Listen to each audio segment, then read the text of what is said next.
Well, good evening, everybody. We'd like to gavel this meeting into order.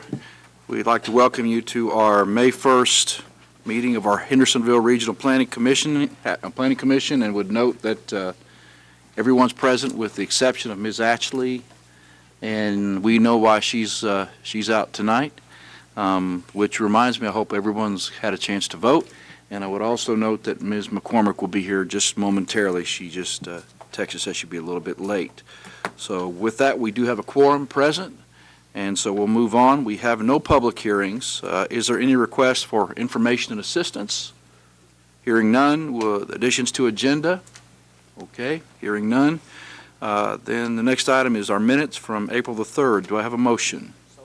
So moved by Mr. Robertson. Do I have a second? By Mr. Altizer. Any discussion? One abstention. All in favor say aye. Aye. Any opposed? No. And okay, we have one abstention. Okay. All right. Then we have the consent agenda items, clubhouse-based subdivision. Agree with all staff comments, and we have Crowley business. Do I have a motion to group? Moved by Mr. Lee. Do we have a second? By Ms. Stringfellow. Any discussion? Okay. All in favor say aye. Aye. Any opposed? Carried. So ordered. There are no final plats. Preliminary and final development plans. We have none. Moving to the site plans. The first one will be the gatherings. And Mr. Free, who's handling this one? That'll be Timothy Witten handling the gatherings. Okay. Mr. Witt. All right. This site is located on Saundersville Road across from the library. It is in Indian Lake Village and is zoned MXC PD. The project consists of two main buildings. You can see it up on the screen. I've kind of colored the buildings so you can differentiate them from what's going on the ground. Two main buildings, plus with garages internal to them, along with two independent garage structures located there, kind of at the back corner. Each of the two main buildings is 4 stories tall. Each of the buildings has 27 units in it. There's a total of 54 residential units. All of those will be owner occupied, so no rental. On the building architecture, you can see that on the screen there, Saundersville Road is located on the right-hand side of the screen.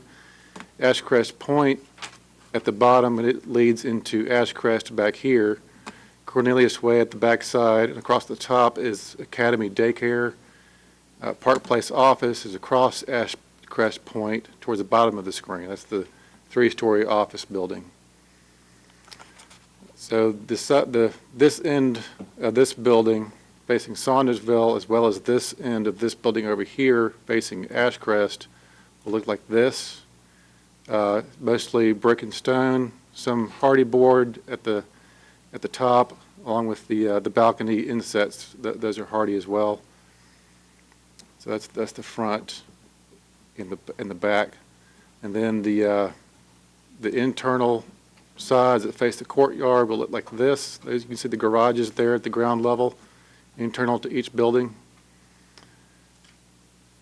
And then the ends of the two buildings here, and then facing Ashcrest Point will look like this, just mirror images of each other.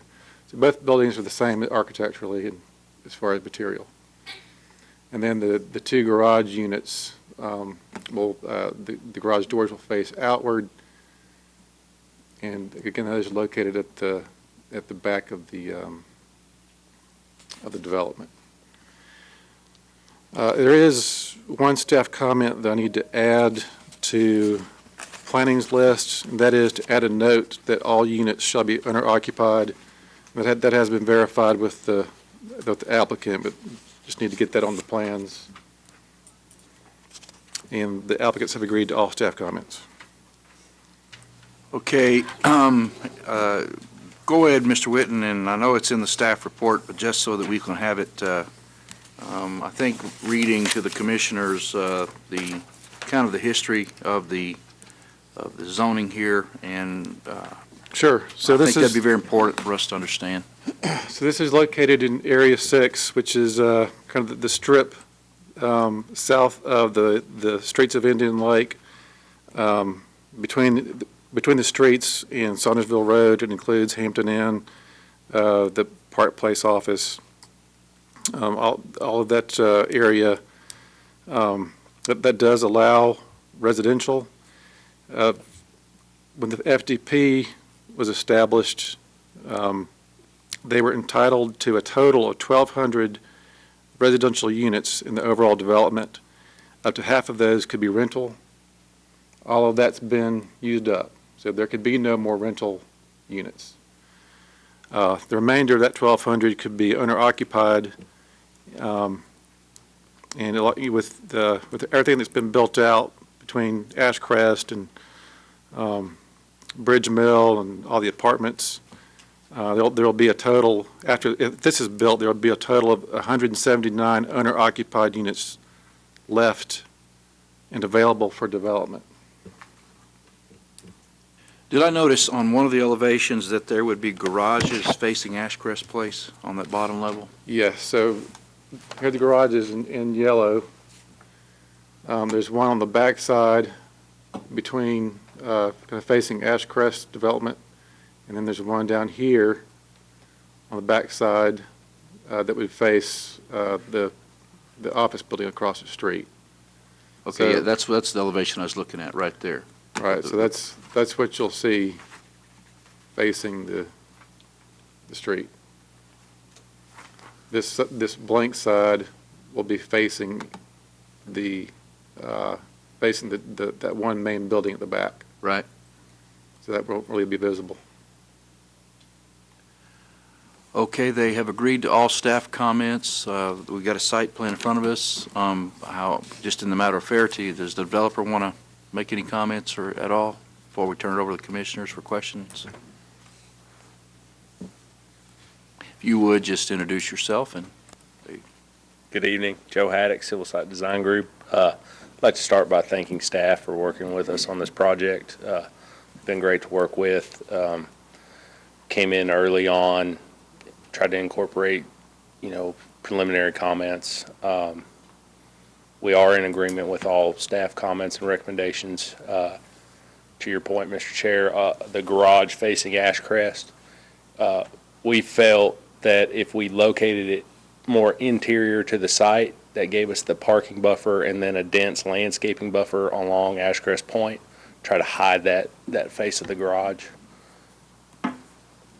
well, that's what I'm after, that it would be hidden up so let me come back again. So Okay. that building that's facing Ashcrest Place, it will have the appearance of front-loaded garages, Yes, that's correct. but then are you saying now that there'll be screening in front of that? Well, we do have the landscaping in compliance with Indian Lake guidelines along Ashcrest, so it, Okay. as you're coming up Ashcrest, you may Kinda get a soften that glimpse up a of little it. bit. Yes, that's right. Okay. Yes, sir. Any questions by the commission? Yes, tell me a little bit about the units that are being proposed, one bedroom, two bedroom? Sure, What the size of those, what you envision there? Sure. Actually, I've got the development team here that could probably better address that than myself. That's those.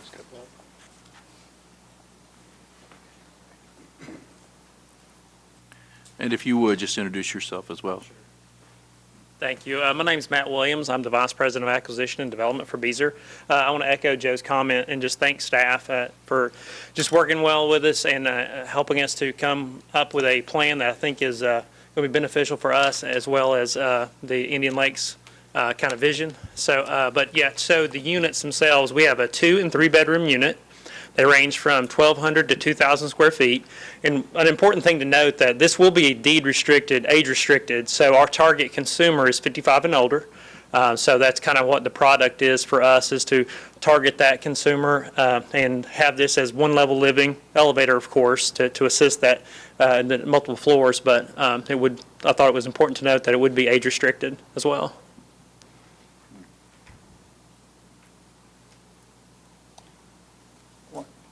What amenities do you plan to provide or, around just the aesthetics of it? Sure, no, great question. So the biggest amenity for us is Indian Lakes. For us, this is a great site because we feel that something that's important to a 55 and older buyer is the walkability, the access to parks, the access to dining and shopping. So that's one of the amenities that we're really looking forward to with this project. But internally to the project, we're converting a couple of the garages to amenities that the consumer can use. There's 54 units here, so we don't feel like a pool or anything that would be necessary, especially given this is more of an urban located site. So we're going to design a small workout facility and probably a multi-purpose facility so they could, have games and things like that. So those are actually still in concept for us, but there will be some small amenities located for the consumer. Thank you, Mr. Lee. Any other comments or questions by the commissioners? Mr. Robertson? I guess I have a question for the staff. How will this affect traffic on Indian Lake? Marshall, Mr. Boyd, you want to? Sure. The infrastructure as far as roads are in place. Of course, there will be an increase in traffic. I would think it'd be less intense of a commercial space or apartments, but there will be an increase in traffic. But as far as road widths and the capacity, it's such that it could handle that. And I had called earlier today and talked to Keith about impact fees, and I think you're going to cover that, aren't you, in your comments? So I'll defer my question on impact fees. Also for the staff, on a lot of projects, we asked developers to assist in infrastructure development. I know the city is working on synchronized traffic lights. Has there been any attempt to see if the developer would help the city in any of the infrastructure costs that the city's incurring on Indian Lake for staff? Let me try to address that. What this is there's already been a plan development that's been done for this, and where we're at this point is the site plan stage. So looking at the adjacent infrastructure, as the city engineer was discussing, if we had a development like this and it had, the roads around there needed upgrading, then that would be a requirement. But on site plans and things like that, we don't look at off-site things. Typically, what we've looked at and what BOMA has looked at for kind of off-site improvements, or like what you're talking about, improving the light synchronization or something way off-site, those have just been negotiated deals through plan development, where someone is going through the plan development rezoning process, and we're saying, hey, we'll give you this, but for us to give you kind of what you want, we want this. This particular situation with I think all the things that we have tonight, these are really site plans and not rezonings that are plan developments. In those plan development situations, we're in a better position to negotiate with developers because we have something they want, which is an approval, and then we kind of work with them to get that out. But it can be confusing because we're seeing a lot of development now looking at just straight zoning. And so what we are all typically used to is plan development where we can really negotiate a lot. But in straight zoning developments, you can't. But in this particular case, this is at the site plan stage, and the negotiation for those types of things would be earlier on in that plan development, which for this is a very large plan development. And so all of the infrastructure that's out there, the streets and everything, the developer did build all of that, and that was part of the requirement to do all of that. If that kind of helps. Yeah, that does. Okay. Thank you. Thank you. And for Mr. Haddix, what's the price point for these and for the units, the condos? Or have you determined that yet? I had to defer to our gentleman that did the performance on this deals behind me, but the target ASP is 379. And so that will vary between, like we mentioned before, that we have a 2-bedroom, 1,200 square foot unit to a 3-bedroom, 2,000 square foot unit. But our target average sales price, but blended with all the units, is 379. And it may be in here and I haven't seen it. You know what this will add to the tax rolls of the city? Yeah, I do not Okay, know. I'm that's sorry. fine. That's fine. Thank you. No further questions. I would like to, on your comment about the traffic, though, one thing we love, we've studied about this demographic since it's 55 and older. They only own an average of 1.2 cars per household, and they drive off-peak. So it's one thing that's really good about this consumer is, they typically go out to dinner early, so we see them shop off-peak, drive off-peak, and dine off-peak. So it kind of helps fill the traffic voids as well as some of the retail voids. Well, I resemble that comment, and I'm always looking for early bird special. We So- already missed it. They're calling us off-peak. Ms. Silkwood, do you have any, no question? Okay. One more question, and I'm sure it's in the landscape plan, and maybe Timothy can answer this. What's our buffering going to be between the backside where Ashcrest Place starts? We're going to be buffering there? There's not buffering per se, there is landscaping, but Ashcrest that's a residential development as well. There's no buffering required between those two. Okay, but there will be landscaping. It's going to be a Yes. 4-story building. You're going to see it anyway. I know that, but, There will be landscaping back there. okay, so there will be some Yes. delineation. Okay. All right. Any other questions? Hearing none, do I have a motion to accept with all staff comments? Mr. Lee, second by Mr. Millsaps. Any more discussion? All in favor, say aye. Any opposed? Carries unanimously. Thank you, everyone. Thank you. We move on now to the next site plan, which is Redeemer Church.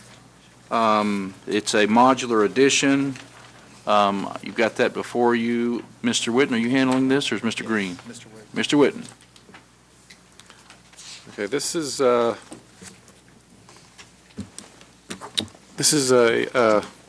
existing church, Redeemer Church, located on Bonita Parkway next to Hendersonville Fire Hall number 3. The church would like to put a modular unit behind the church to accommodate classrooms. They consider this to be a temporary facility. Of course, from the city's standpoint, we have to look at it as a permanent structure. You can see in the elevations that have been given to you, as far as the architecture of the unit, it's going to be all hardy board, except it will have a brick skirt around it. It's a modular unit. It has long sides and not much in the way of architectural features. So because of that, the church is requesting 2 waivers. The first, the city's building design standards require that the primary material should be brick or stone, and allows hardy as a secondary material. Here, that's swapped. The hardy is the primary, and the brick is a secondary material. So they're asking for a waiver for that. And then second, our design standards state that you should avoid long blank walls, and you should provide wall recesses and projections. Obviously, with a modular unit, that can't be accommodated. And so they're requesting a waiver for that. They have pointed out that if you look at the photos of the existing building, the modular unit will be not unlike the north wing of their church.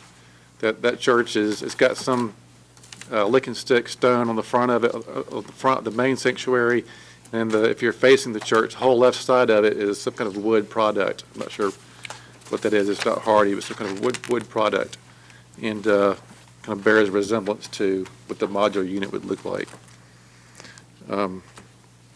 They will be providing evergreen screening on all the sides of the modular unit that would be visible to the adjacent neighbors.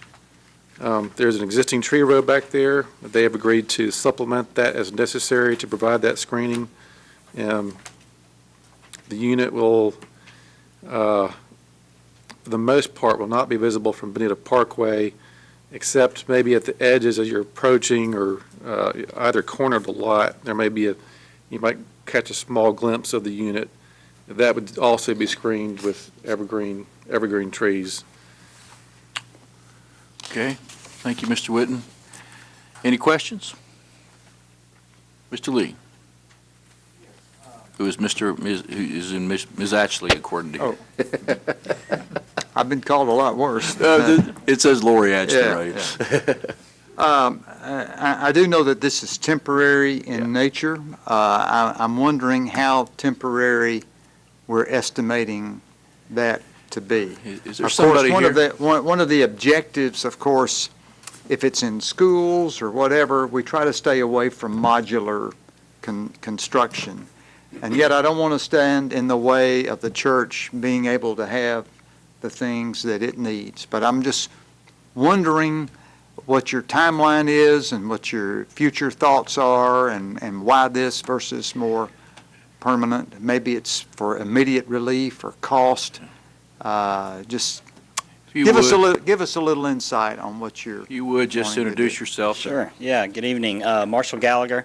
I'm on the staff at Redeemer Church, and so the idea with the timeline, we were gifted the property in late summer of 2017, and so as kind of a young, growing church, we're trying to fill capacity and figure out what to do with all the kids that seem to be kind of overrunning the current facility. So that was really kind of the pressing need, was to provide additional classroom space for Sunday morning temporarily while we look forward to a larger facility that would, incorporate the growth thinking, many, many years down the road.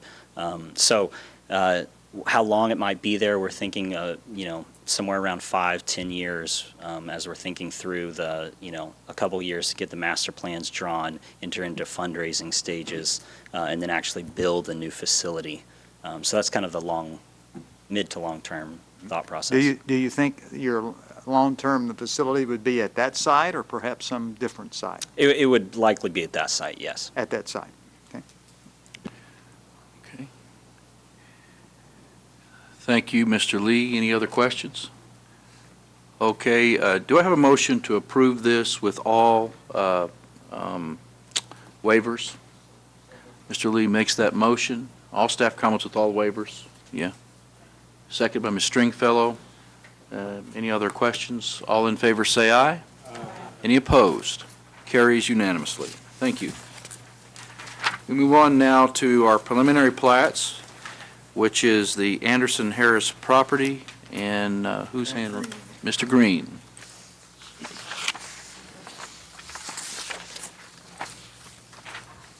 Thank you, sir.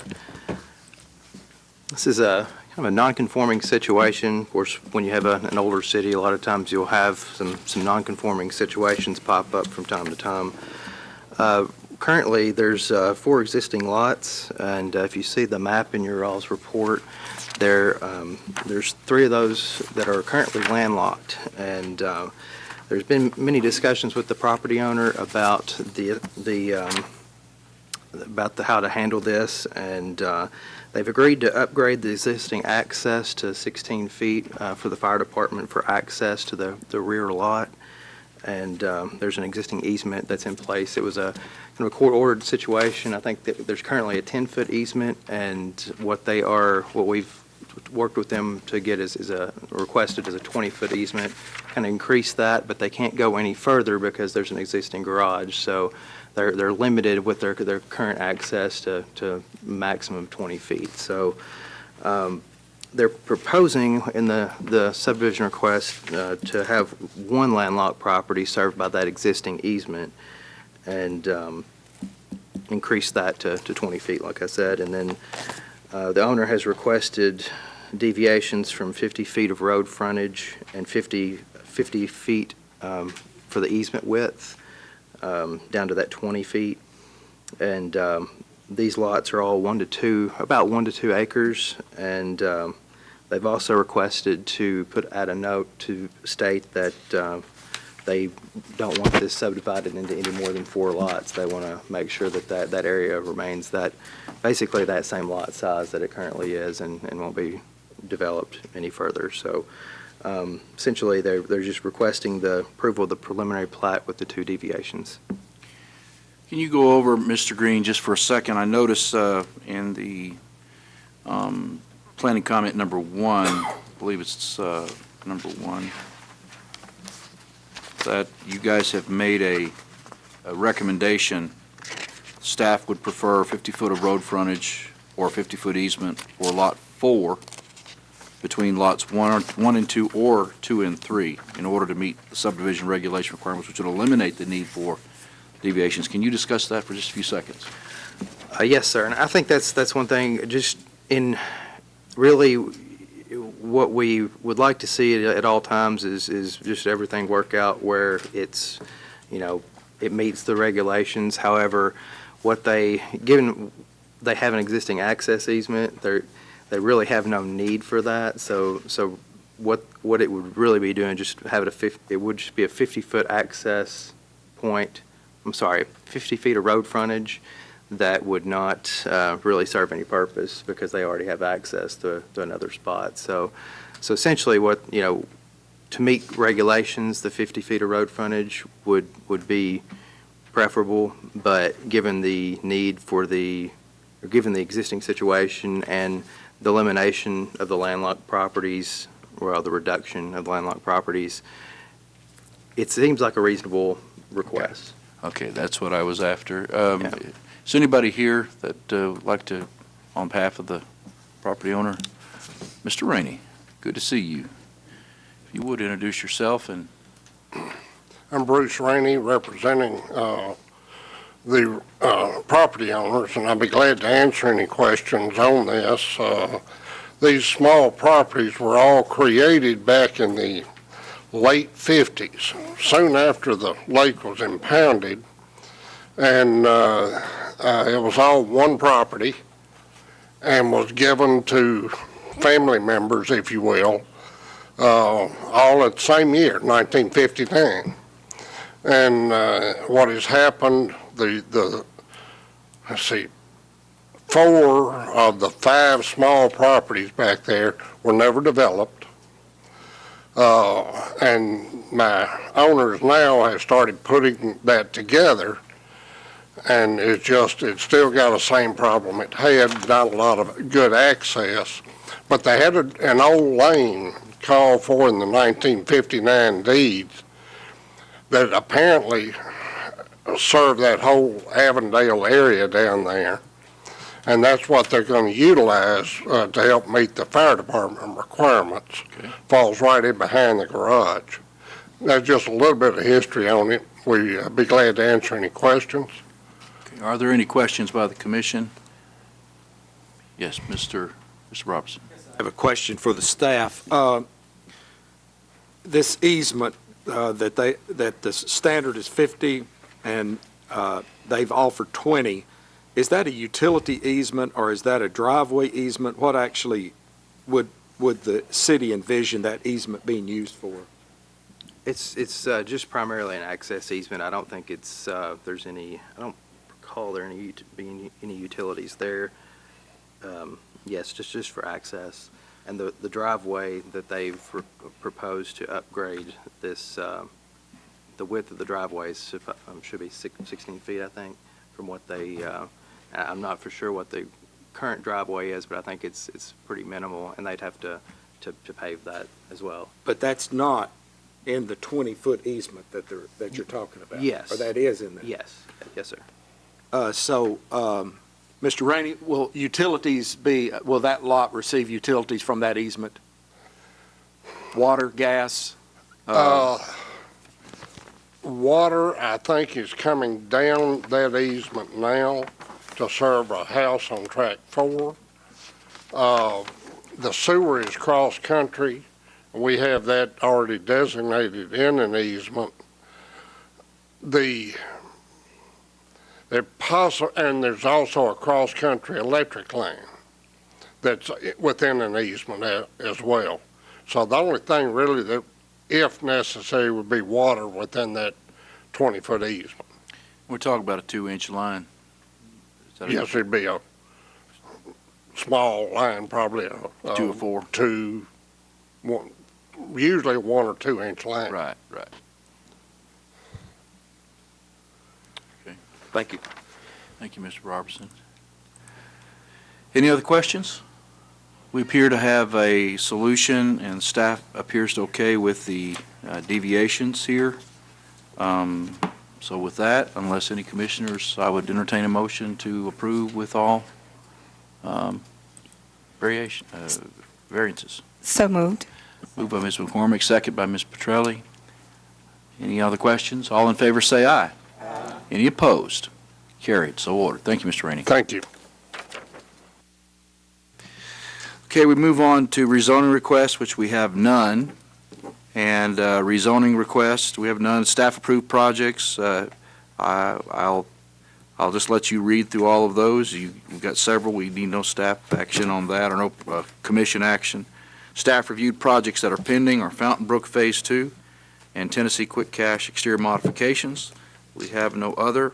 We want a planning director comments. Mr. Free. Yes, I just have a couple of things that I'll kind of share here quickly.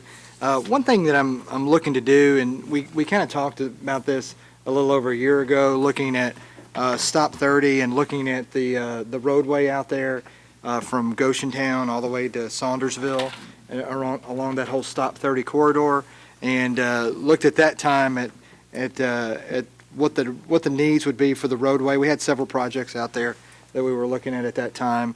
And one of the things that I would like to move forward with is I'd like to have a work session with the planning commission to discuss how we may move forward with a land use and transportation plan specifically for that area, specifically looking at those developable properties that lie along Stop 30, and looking at what the future land use map and the plan has right now, evaluating that to determine if those future uses are appropriate.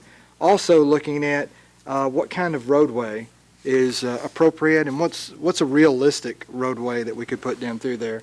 I think what we looked at in the past is I think the future land use plan and roadway plan down through there is designated a 4-lane road, which might be a bit overkill for that area, but evaluating what would be maybe an appropriate road. And then as we determine that, going through a process, then what type of development would be appropriate on whatever road that we come up with. So this is something that would be something we'd be kind of reaching out and moving into more of a proactive planning situation.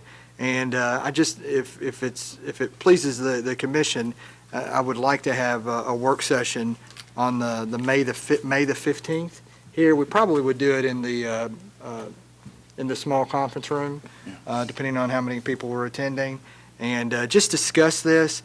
And from that meeting, then I think the staff would then define how we're going to move forward, and then maybe looking at over the next 2 to 3 months, come up with a plan, engaging the public and this body in coming up with that. I mean, the idea would be, how our land use, future land use map is, and it designates those character areas.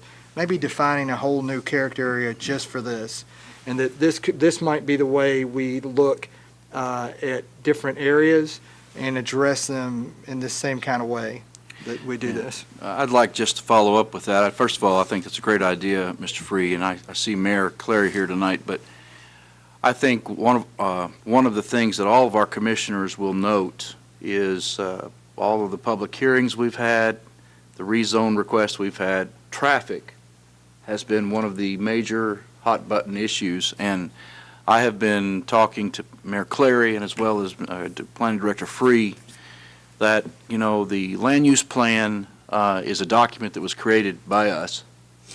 The thoroughfare plan actually is a document that's kind of been created by us, and I think it's very appropriate for the Planning Commission to take a look from our standpoint, from our vantage point. We do not fund the roads. That's not our purview. Our purview is to look at what we have, look at the land use. And so, I think that anything we can do on a proactive level to actually be planning commissioners and work out this traffic plan for the city of Hendersonville is a win for our commission. It's a win for our aldermen, board member aldermen.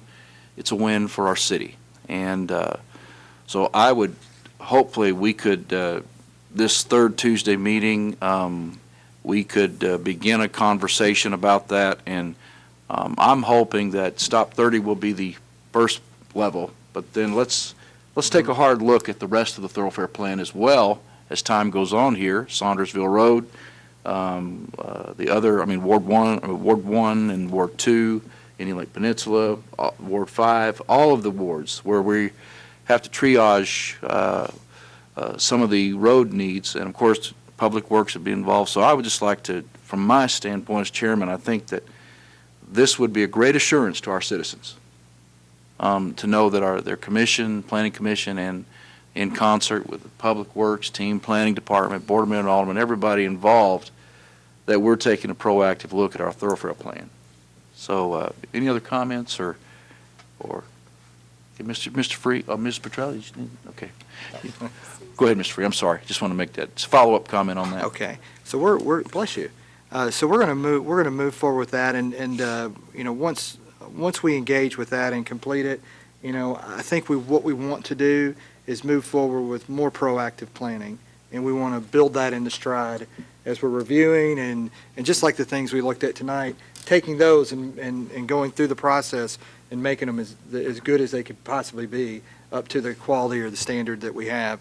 At the same time, doing proactive planning and moving forward with that.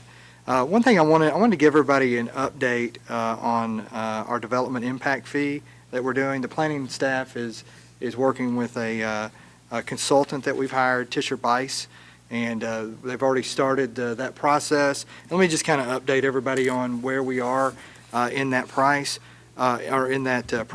Tisher Bice, they're in the data acquisition phase of this impact fee project right now. They met with all of our department heads last week for initial data gathering, and they should complete all of that data gathering and the land use and development projections phase by the end of May. The upcoming phases include determining the capital facility needs and roadway levels of service, evaluation of methodologies, which will include one presentation to BOMA, and then determine potential for credits, including developer contribution to capital cost, and funding and cash flow analysis and report preparation and board presentation should be completed by the end of August. So we should be at a point where as we go through this whole process, and there will be public involvement and opportunity for everyone to weigh in. Hopefully our projection is by the end of August, we'll have something before BOMA where that they have some selections of what to do with the impact fee study and how to enact that. And in addition to all those things, there are two stakeholder meetings that'll be a part of that'll be the public involvement. One will be sort of midway through the process, then there'll be one near the end where we kind of have a picture of what it looks like for the public to weigh in. And I just wanted to kind of give everybody an update of where we are with that development impact fee study. I have a question on that, Mr. Chairman. Yes. On the impact fees, what other regional planning commissions around Hendersonville, is that a pretty common practice?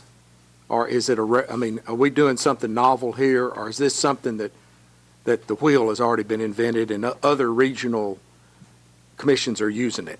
Yeah, that's a good question. Yeah, there are several Middle Tennessee cities that are using it, and they vary all over the place as to how they're doing their impact fees and what levels those are.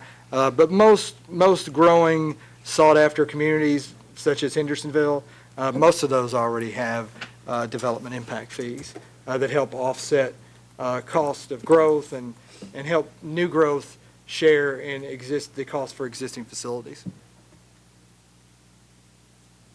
Okay. Thank you. Just one more follow-up, Director Free, and it's this. Do all of our commissioners have copies of the land use plan and the thoroughfare plan. Okay. Okay. I think it'd be good for preparation for this meeting. We're going to be able to stop 30, I realize that, but acquaint yourself with that particular area in those particular plans. Yes. I do have one more question on a different topic for Keith. This has to do with building standards, and I talked to you a little bit about it today. When developments are approved by this commission, typically there are standards that they have to meet, 50% brick, or whatever they are. Right. And I was wondering how those standards are ensured compliant, and also does this commission be advised when they're out of compliance? So I'm doing that for my own information. Yes. How are they made sure to be compliant? Because I passed through a development, a big development, and it seems like less and less brick are being used, and I just wanted to be assured that that we're watching over and making sure they're compliant. Yeah, what happens is, as things are approved through this body, and that have been approved years ago as well, most of it's planned development, so there's some sort of negotiation that's occurred that said, hey, a certain percentage of the homes need to be brick, or a certain mix of them need to be brick. And what happens is, Sydney Simpson in our office does the zoning approvals, and so actually we get the elevations before we sign off, before it can go to the building office to get a building permit, to make sure that it's in compliance with either a couple things. On some of these developments that we've approved, we actually have elevations that we've approved. And so we have those in a file, and we just kind of check those to what they're building. And we have had cases where they're wanting to build something significantly different, and we don't allow that. In other cases, there are some subdivisions, for example, Durham Farms. There's it's a little confusing, but it was approved with a mix where you've got hardy board and brick and stone, and then there's a certain nut percentage, but there's a certain percentage defined.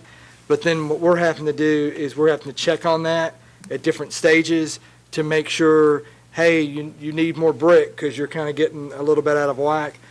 So we check on that. Probably, it depends on the speed of the development. Like at Durham Farms, it's probably every 3 months, and kind of double check that to see where it's at on the percent of brick. Millstone would be a similar type of development.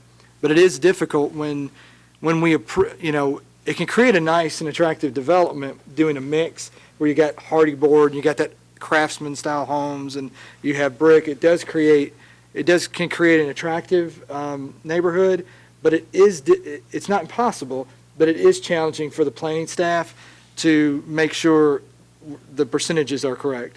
Because, for example, you've got 200 homes being built, and then you don't know what home is actually being built on what lot until it just all kind of starts happening, and then you've got to keep track of those. And at some point, you've got to say, wait a minute, you're way off. You've got to catch up. You don't have enough of this type of home. But you don't want it to be where they do, like, for example, 8 majority hardy board houses, and then, hey, now you need to do brick, and they do 4 brick or 8 brick. You want them to have it mixed in with that. But it is challenging to do that. But all that happens in the planning department at the zoning permit level, and the staff does a really good job to do that. But and we do that also, not just on residential. When we sign off for just like the things that we approved tonight, like the gatherings. That'll be something that Timothy will sign off on the zoning before they can start their building permit, get their building permit, and he'll double check to see what were the approved plans, what are they talking about building, and, so we don't have a bait and switch where they were approved one thing and now we've signed off on that.